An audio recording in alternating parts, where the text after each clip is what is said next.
Hello everyone, कैसे हैं आप सब।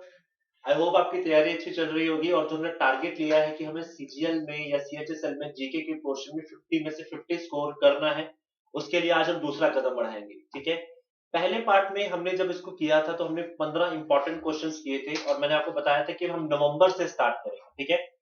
एक बार पूरा बंच लेके चलेंगे हम नवंबर, दिसंबर, जनवरी, फरवरी, मार्च, अप्रैल तक का। ठीक है। और बाद में एक सम अप वीडियो लेंगे जिसमें हम पिछले 3-4 महीने के इंपॉर्टेंट करंट अफेयर्स का एक लेंथी सा वीडियो बना लेंगे ताकि एक बार में सारा काम हो जाए। ठीक है।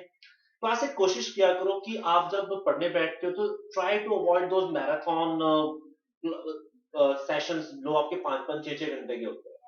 इसका एक साइकोलॉजिकल डिसएडवांटेज क्लास ये रहता है कि आपका ब्रेन उतना रिटेन नहीं कर पाता। ठीक है। आप गलतियां करते हो, बेटर है छोटे छोटे वीडियोस जैसे बनते हैं, आप उसको देखो, सुनो, समझो and just keep it up, then move to the next one. ठीक है। आपका पर डे कंजप्शन भी कम होगा, आपका ब्रेन भी ट्रेन रहेगा, ब्रेन हेल्दी भी रहेगा एंड रिफ्रेश रहेगा, and it will be easy for it to grab the further questions. ठीक है। तो इसी स्ट्रेटेजी को कंटिन्यू करते हुए आपके जो एसएससी सीजीएल के कोई इंपॉर्टेंट क्वेश्चंस बनेंगे, सीएचएसएल के इंपॉर्टेंट क्वेश्चंस बनेंगे, ये बाकी एग्जाम्स में भी काम आएंगे, ऐसी बात नहीं है कि बाकियों में नहीं आएंगे, बट स्पेशल ओरिएंटेशन इसका किसके लिए रहेगा, एसएससी के लिए। ठीक है। So like we have the target कि हमें 50 में से 50 क्वेश्चंस, 50 में से 50 मार्क्स लेने हैं। तो उसके लिए हम लोग अपने एमसीक्यूज को कवर करेंगे पहले करंट अफेयर्स के पॉइंट ऑफ व्यू से। ठीक है। सारा टारगेट हम पूरा करेंगे अपना। पहले क्वेश्चन की तरफ बढ़ते हैं क्लास, और अच्छा और इंपॉर्टेंट क्वेश्चन है। Which state has recently approved the maiden electronic policy 2021 to promote the development of electronic manufacturing sector? ठीक है। पहला स्टेट कौन, पहला राज्य ऐसा कौन सा बना जिसने सबसे पहले एक इलेक्ट्रॉनिक पॉलिसी 2021 प्रमोट की है, सो दैट इलेक्ट्रॉनिक मैन्युफैक्चरिंग को सेक्टर को और प्रमोट किया जा सके। ठीक है। इंपॉर्टेंट है क्योंकि अपने आप में पहली बार होने वाली चीज है। क्या है ये, वेस्ट बंगाल थी, क्या ये उड़ीसा है, ये हिमाचल प्रदेश है, ये बिहार है। ठीक है। सो इसका राइट आंसर क्या होगा class, the right answer is Odisha. ठीक है। उड़ीसा ने पहली ऐसी स्टेट बनी है जिसने इस इलेक्ट्रॉनिक मैन्युफैक्चरिंग सेक्टर को प्रमोट करने के लिए, इसे और अच्छे लेवल पे ले जाने के लिए, ठीक है, ताकि लॉन्गर रन के अंदर हम लोग क्या कर सके, सस्टेन करवा सके अपने मैन्युफैक्चरिंग सेक्टर के अंदर। फ्रॉम दैट प्रोस्पेक्ट इन्होंने इसको 2021 में प्रपोज किया है। ठीक है। इलेक्ट्रॉनिक पॉलिसी 2021, और मेजर एजेंडा क्या रहेगा कि अपने इलेक्ट्रॉनिक सेक्टर को, मैन्युफैक्चरिंग सेक्टर को हम और इंप्रूव कर सकें। ठीक है। So that they come with the better ideas and the better promotion of the products. चलिए next question. Which state was adjusted the performer of the score of 75.50 in the Sustainable Development Goal SDG Urban Index? Class ये बहुत important prospect है। ठीक है। कि sustainable development goals जो urban index है, इसमें किस स्टेट, किस सिटी ने टॉप किया है, सबसे ज्यादा स्कोर इसी का आया है 100 में से 75.50। क्लास 17 सस्टेनेबल डेवलपमेंट गोल्स हैं जिसके ऊपर बात करने की जाती है, जैसे कि राइट टू एजुकेशन ऐसा कंसेप्ट है कि एजुकेशन सबको मिलनी चाहिए। ठीक है। Female security, female education, female empowerment should be there. ठीक है। Pollution free atmosphere should be there. अच्छी तरीके से सोलर एनर्जी का या रिन्यूएबल एनर्जी का इस्तेमाल कैसे कर सकते हैं, इस तरीके से करते हुए 17 सस्टेनेबल गोल्स है जो पूरी दुनिया की काफी सारी कंट्रीज अचीव करने में लगी हुई है, और इंडिया इसमें से एक है। ठीक है। इसको इंडिया में भी पर सिटी या पर अर्बन एरिया के हिसाब से भी देखा जा रहा है कि वो कैसे डेवलप कर रहे हैं। ठीक है। तो क्वेश्चन ये है कि इस इंडेक्स में इस बार टॉप किस सिटी ने किया है। ठीक है। चेन्नई है, शिमला है, तिरुचि है, या फिर आपके पास मैसूरू है। ठीक है। तो इसका राइट आंसर है क्लास शिमला। ठीक है। वेरी इंपॉर्टेंट होमवर्क आपका ये है कि आप थर्ड, फोर्थ और फिफ्थ नंबर तक याद कीजिए कि दूसरे नंबर पे कौन सा सिटी है, तीसरे पे कौन सा है, चौथे पे कौन सा है। कई बार एग्जामिनर आपकी नॉलेज टेस्ट करने के लिए सीक्वेंस लगाने के लिए बोल देगा, किसको सीक्वेंस में लगाओ, first, second, third, fourth rank है सिटीज का, इसको रैंक में लगाओ कि सस्टेनेबल डेवलपमेंट गोल इंडेक्स में according to the ascending order और डिसेंडिंग ऑर्डर, इसको लाइन में लगाओ। तो क्लास ये आपका होमवर्क है, आप कमेंट सेक्शन में लिखिए कि आपके पास सेकंड नंबर पे, थर्ड नंबर पे, फोर्थ नंबर पे कौन कौन सी सिटीज।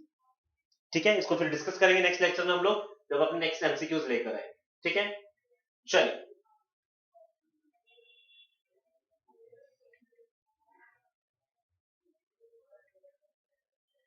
चलिए नेक्स्ट है आपके पास एक्सरसाइज दोस्ती is a maritime exercise between India and which country?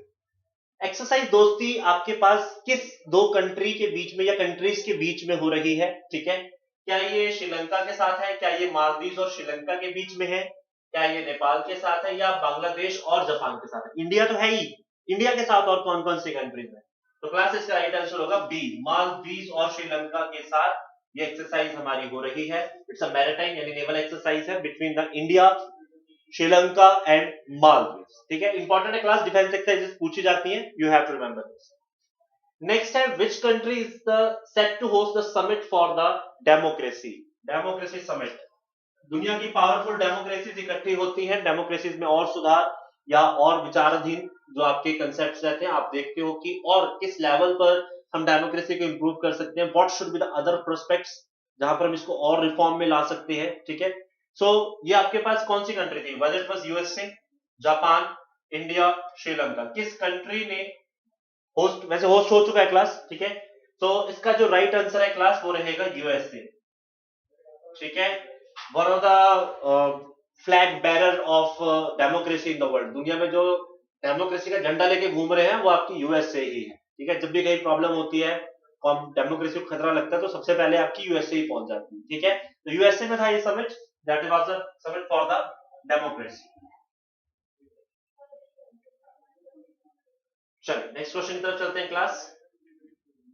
What is the new category of Bangladesh and Nepal as per the UN General Assembly recent resolution? Important question है class, टकरेगा ये, ठीक है?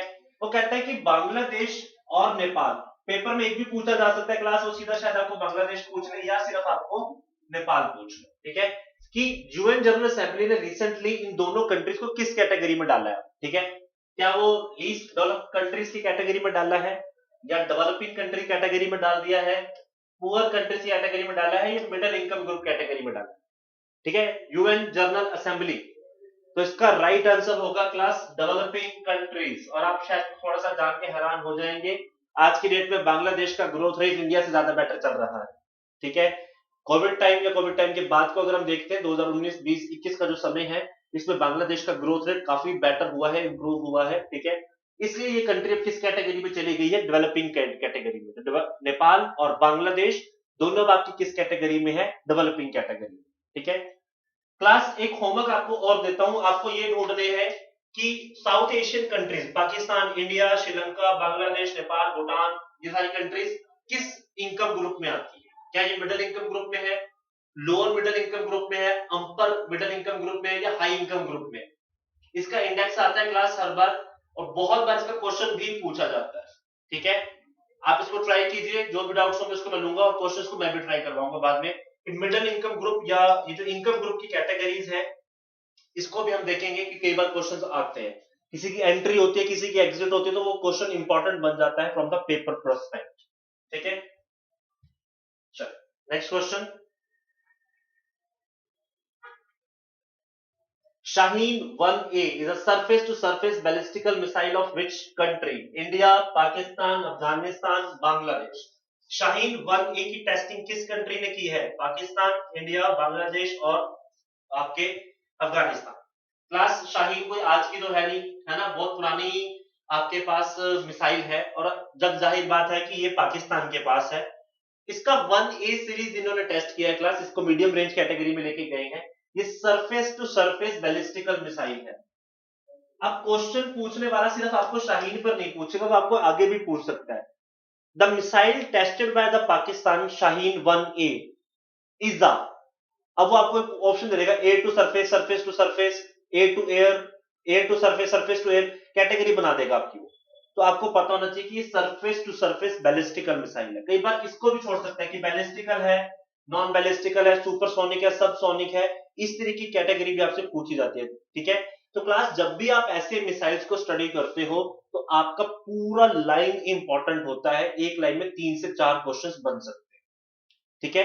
तो खाली सिर्फ ये इंपॉर्टेंट नहीं है कि शाहीन 1A पाकिस्तान ने लॉन्च किया, ये दुनिया को मालूम है कि शाहीन पाकिस्तान के पास ही है, but the question comes here, importance है कि वो किस कैटेगरी में बिलोंग करती है, ठीक है? मीडियम रेंज है, सरफेस टू सरफेस है, बैलिस्टिकल है, ठीक है क्लास?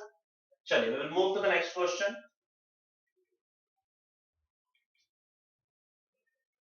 चलिए जी, IRCTC along with the Indian Railways has introduced the pod concept of retiring room in which station. pod concept आप लोगों ने सुना होगा, डॉर्मेट्रीज होती है रेलवे स्टेशन के ऊपर, है ना, अगर आप स्टेशन के ऊपर ही थोड़ा बहुत बुक कर लेते हो तो एक पोर्ट कंसेप्ट होता है, छोटे छोटे रूम्स बन जाते हैं और एक साइड में होटल टाइप की जगह है जहां पर आप होटल अफोर्ड नहीं कर सकते हैं, लेविश लाइफ नहीं जी सकते, आप स्टेशन पर ही पोर्ट बुक कर सकते हैं। इंडिविजुअल भी होते हैं और प्राइवेट भी होते हैं, लेडीज के लिए भी बुक रहता है और हैंडीकैप लोगों के लिए भी इसमें कैटेगरीज होती है। तो ये कंसेप्ट शुरू कहां किया गया इंडिया में, ठीक है, दुनिया की पहली कंट्री कौन थी वो भी बताऊंगा। इंडिया में किस सिटी से स्टार्ट किया गया, चेन्नई से हुआ है, मुंबई से हुआ है, न्यू दिल्ली से हुआ है, या कलकत्ता से हुआ है, ठीक है। सो इसका राइट आंसर है क्लास, ये मुंबई से स्टार्ट किया गया। पहला जो आपका पोर्ट कंसेप्ट इंडिया में लागू होगा वो कहां पर होगा, मुंबई। ये वैसे चालू हो गया, इसको अर्बन पोर्ट नाम दिया गया है, ठीक है, अर्बन पोर्ट। इसको गूगल करके देखना, बड़ी अच्छी पिक्चर्स दिखाई देंगी, अर्बन पोर्ट, ठीक है। और जापान दुनिया में पहली कंट्री थी जिसने इसको इंट्रोड्यूस किया था। अब देखो इंडिया में लॉन्च हुआ है तो क्या पता वो आपको ये क्वेश्चन भी पूछ ले कि दुनिया की पहली कंट्री जिसने पोर्ट कंसेप्ट को इंट्रोड्यूस किया वो क्या है। करंट अफेयर तो करंट अफेयर है ना, अब वो चाहे पीछे 10 साल हिस्ट्री से कनेक्ट होकर आंसर आ रहा हो, ठीक है, तो एग्जामिनर आपको ये क्वेश्चन पूछ सकता है क्लास। तो जब भी अपने करंट अफेयर कवर करते हो, किसी चीज का लिंक अगर है हिस्ट्री से थोड़ा बहुत 10-12 साल का भी हो तो याद रखा करो, ठीक है। चलो नेक्स्ट है, which actor is the recipient of the Indian film personality of the year award at the international film festival India 2021। आपका जो इंटरनेशनल फिल्म फेस्टिवल होता है इंडिया का 2021 का, इसमें किस एक्टर को पर्सनैलिटी ऑफ द ईयर का अवार्ड दिया गया है, और whether it was Hema Malini, Amitabh Bachchan, Farhan Akhtar या इरफान खान, किस व्यक्ति को इस अवार्ड से नवाजा गया है इंटरनेशनल इंडियन फिल्म फेस्टिवल के अंदर। तो इसका राइट आंसर है class Hema Malini. And I am quite sure बहुत बच्चे इसमें गलती करेंगे इरफान खान के साथ। रीजन ये है क्योंकि 2020 में कोविड टाइम पर इनकी जब डेथ हुई थी तो इनको बहुत सम्मानित किया गया, ठीक है, वेल रेनाउंड एक्टर है। I'm a truly die hard fan of his acting and his skills and the way realistic person he was. So बहुत बार लगता है कि इनको सम्मानित किया होगा, लेकिन क्लास कई बार थोड़ी भावनाओं से ऊपर उठ के रियलिटी की तरफ जाना बहुत जरूरी होता है क्वेश्चन पेपर्स के अंदर। तो इसका राइट आंसर हेमा मालिनी है, इरफान खान नहीं है क्लास, ठीक है, ध्यान रखिएगा इस चीज को। The personality of the year जिसको अवार्ड दिया गया, so she was Hema Malini, okay.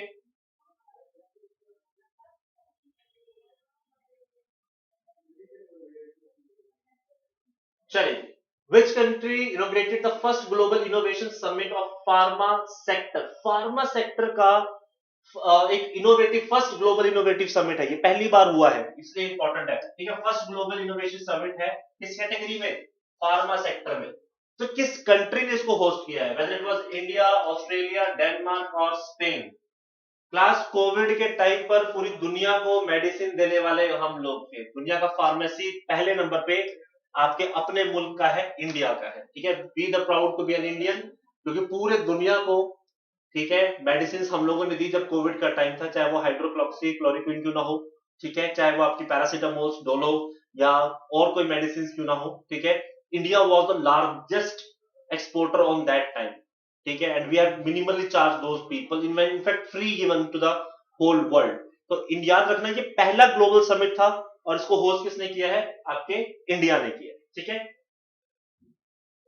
चलिए next question, which country formally declared square as the derogatory term. Square important है क्लास, ये पूछा जा सकता है। इसे डेरोगेटरी मतलब आपत्तिजनक शब्दों की कैटेगरी में डाल दिया गया है, ठीक है। अब देखो क्लास, ऐसे क्वेश्चंस के आंसर तब होते हैं जब आपको इस क्वेश्चन का रेलेवेंस पता हो। अगर आपको स्क्वायर ही नहीं पता है ना तो आप तुक्के मार के आओगे, ठीक है। ये बेसिकली जो है ये एक एथनिसिटी है, ठीक है, एक पर्टिकुलर टाइप ऑफ पीपल के लिए वर्ड यूज हुआ है ये, ठीक है। तो क्या ये यूएसए में है, न्यूजीलैंड है, ऑस्ट्रेलिया है, ब्राजील है, ठीक है। तो ये जो वर्ड है ये इंडिजीनियस नॉर्थ अमेरिकन वीमेंस के लिए वर्ड यूज होता है, तो आंसर क्या हो जाएगा, यूएसए। और बहुत सी फिल्में बनी है क्लास इसके ऊपर, the white square, the man square, the first women square. ये बेसिकली वहां के इंडिजीनियस यानी कि जो पारंपरिक तौर पर जो लोग वहां से बिलोंग करते हैं, ठीक है। अमेरिका के एथनिसिटी वो नहीं है जो हम आज देखते हैं, इनकी जो आज की एथनिसिटी हमें देखने को मिलती है बीइंग द व्हाइट पीपल, ठीक है, या तो जो लोग वहां पे अभी दिखते हैं हमें वो बेसिकली या तो स्पेनिश है या ब्रिटिशर्स के एंसेस्टर्स हैं। अमेरिका के जो इंडिजीनियस लोग हैं वो अलग है, तो जब उन लोगों को देखा जाता है उनके लिए वर्ड यूज होता है स्क्वायर। तो ये याद रखिएगा क्लास, ये वर्ड अब वहां से हटा दिया गया, ठीक है, अब ये वर्ड वहां पे यूज नहीं कर सकते, आपत्तिजनक वर्ड, ठीक है, डेरोगेटरी। इंपॉर्टेंट है क्लास, क्योंकि वर्ल्ड लेवल पे हम एथिक्स से कुछ क्वेश्चंस देखते हैं, तो ऐसे क्वेश्चंस हमें पढ़ने को मिलते हैं। चलिए,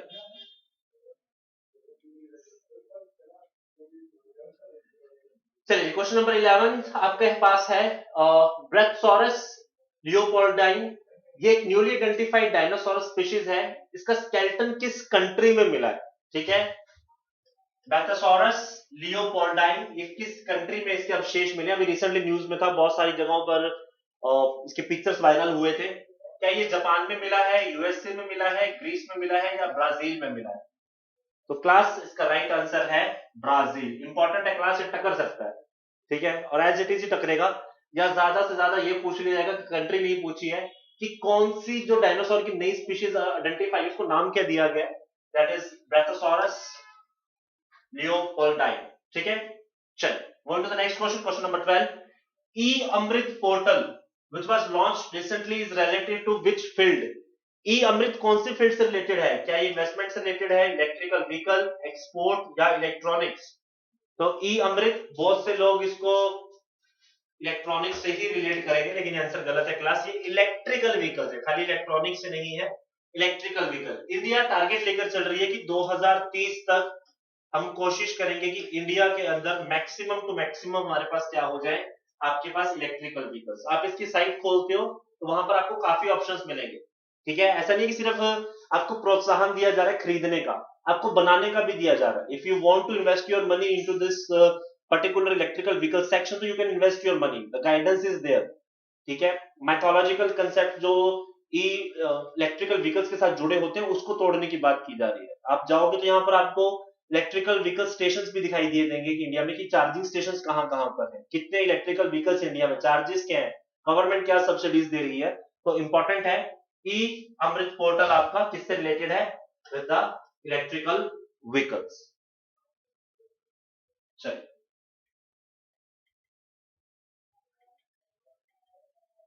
नेक्स्ट आपके पास question number 13, who is set to succeed admiral Karambir Singh as the chief of naval staff? Class appointments, questions important हो जाते हैं, ठीक है।